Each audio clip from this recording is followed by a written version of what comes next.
Tahun 2023 masih menjadi tahun yang menantang bagi mata uang di negara berkembang tak terkecuali Indonesia. Pasalnya, pada tahun ini mata uang rupiah sempat melemah hingga menyentuh angka 15.900-an per dolar Amerika Serikat pada bulan Oktober 2023 sebelum akhirnya kembali ke kisaran 15.500-an.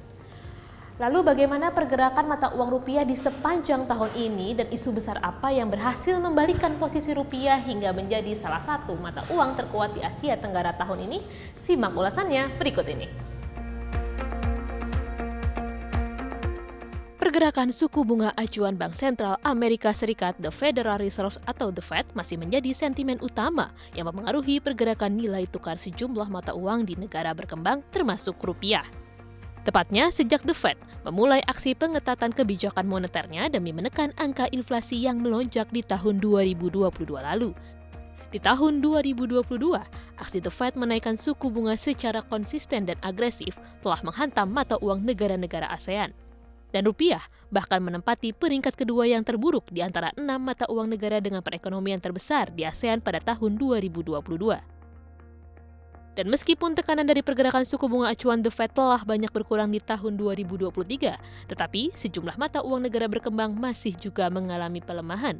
Rupiah yang sempat menguat hingga kisaran level 14.650-an di Mei 2023, terus melemah dan menyentuh kisaran 15.900-an di Oktober 2023.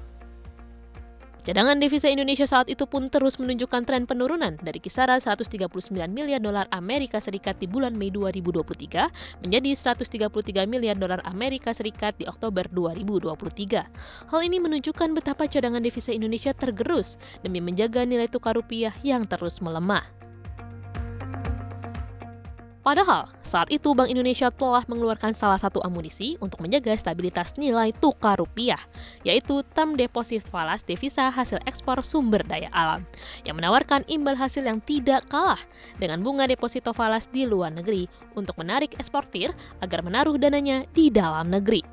Bank Indonesia akhirnya mengambil langkah preemptif dengan menaikkan suku bunga acuan sebesar 25 basis poin menjadi 6% pada rapat Dewan Gubernur di 20 Oktober 2023. Setelah selama 8 bulan mempertahankan suku bunga acuan BI 7-day reverse repo rate di level 5,75%. Kenaikan ini untuk memperkuat kebijakan stabilisasi nilai tukar rupiah dari dampak meningkat tingginya ketidakpastian global serta sebagai langkah preemptif dan forward-looking untuk memitigasi dampaknya terhadap inflasi barang import atau imported inflation, sehingga inflasi tetap terkendali dalam sasaran 3 ± 1% pada 2023 dan 2,5 ± 1% pada 2024. Tetapi hal ini ternyata masih tak cukup mujarab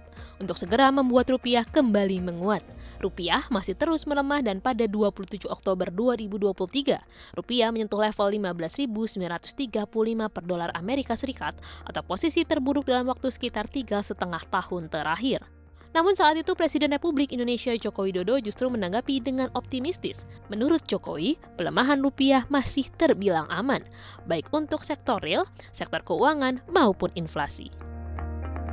Kemudian kalau kita lihat persentase depresiasi mata uang kita juga masih aman. Aman untuk sektor real, aman untuk sektor keuangan, dan aman juga untuk inflasi. Meski saat itu kondisinya tampak cukup mengkhawatirkan mengingat rupiah semakin mendekati level 16.000, tapi memang selanjutnya rupiah ternyata berhasil menjadi salah satu mata uang yang mampu menguat di antara negara peersnya di ASEAN pada tahun 2023.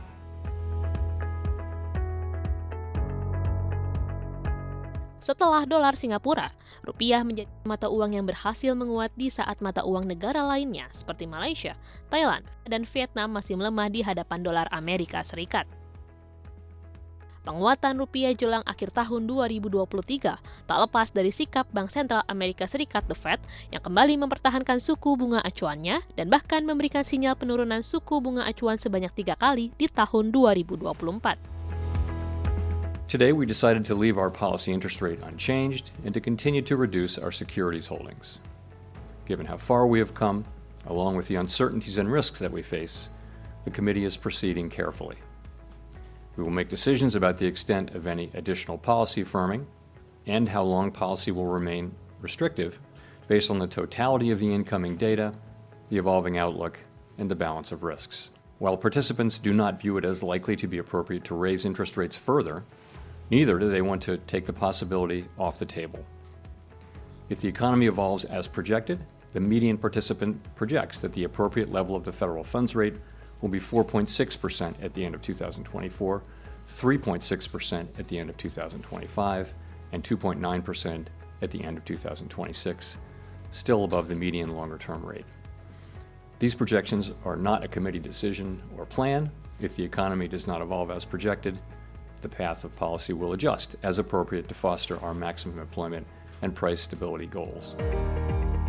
Penguatan nilai tukar rupiah didorong oleh aliran masuk modal asing ke pasar keuangan domestik setidaknya dalam waktu 1 bulan terakhir.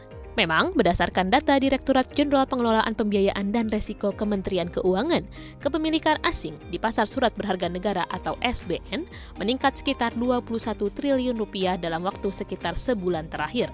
Sedangkan di bursa saham domestik, dalam sebulan terakhir dana asing tercatat masuk sekitar 3,85 triliun rupiah di pasar reguler. Ditambah lagi, Bank Indonesia juga kembali menerbitkan instrumen baru untuk menjaga stabilitas rupiah, yakni Sekuritas Rupiah Bank Indonesia atau SRBI yang dilelang pertama kali pada 15 September 2023. Dan tak hanya SRBI, Bank Indonesia pun juga menerbitkan instrumen Sekuritas Falas Bank Indonesia serta Sukuk Falas Bank Indonesia yang juga diharapkan dapat menarik arus investasi portofolio dan memperkuat stabilitas nilai tukar rupiah. Terkait arah kebijakannya ke depan dan strategi menjaga stabilitas rupiah, dalam rilis hasil rapat Dewan Gubernur yang terakhir di tahun 2023 ini, Bank Indonesia menekankan bahwa pihaknya akan memastikan capaian target inflasi dan adanya penguatan rupiah terlebih dahulu sebelum mengambil keputusan terkait penurunan suku bunga acuan di tahun 2024. Meski sebelumnya, Bank Sentral Amerika Serikat The Fed telah memberi sinyal soal peluang dimulainya pemangkasan suku bunga di 2024. Dan kepastian terkait berbagai resiko inflasi maupun nilai tukar tersebut, menurut Gubernur Bank Indonesia Peri Warjio, baru dapat dipastikan di semester kedua tahun 2024. Risiko-risiko stabilitas nilai tukar, risiko-risiko yang lain itu ya, mulai bisa kita pastikan pada semester 2 tahun depan. Itu ya, perkiraan sekarang ya. Sehingga itulah, jadi kalau kami merencanakan dan kemungkinan ada ruang terbuka di semester 2, bukan kami ngikutin Fed Fund Rate, enggak. Memang perhitungan-perhitungan juga seperti itu. Kalau memang rupiah bisa menguat lebih cepat dan inflasi bisa lebih rendah, yaitu bisa ada saja ruang-ruang itu terbuka. Jadi memang nilai tukar rupiah dibandingkan nilai tukar di negara-negara lain di ASEAN pada sepanjang tahun 2023 ini masih terbilang cukup kuat. Tapi pemerintah dan bank sentral tetap harus waspada mengingat ada beberapa faktor yang perlu diwaspadai terkait stabilitas rupiah. Yang pertama, kemungkinan suku bunga tinggi dipertahankan dalam waktu yang lama masih terbuka lebar atau higher for longer. Yang kedua, masih ada resiko perlambatan ekonomi global. Dan yang terakhir, masih ada efek domino dari konflik geopolitik di beberapa negara yang bisa saja mengganggu perdagangan global dan kemudian ikut menekan nilai tukar di negara berkembang. Dari Jakarta, Tim Liputan CNBC Indonesia.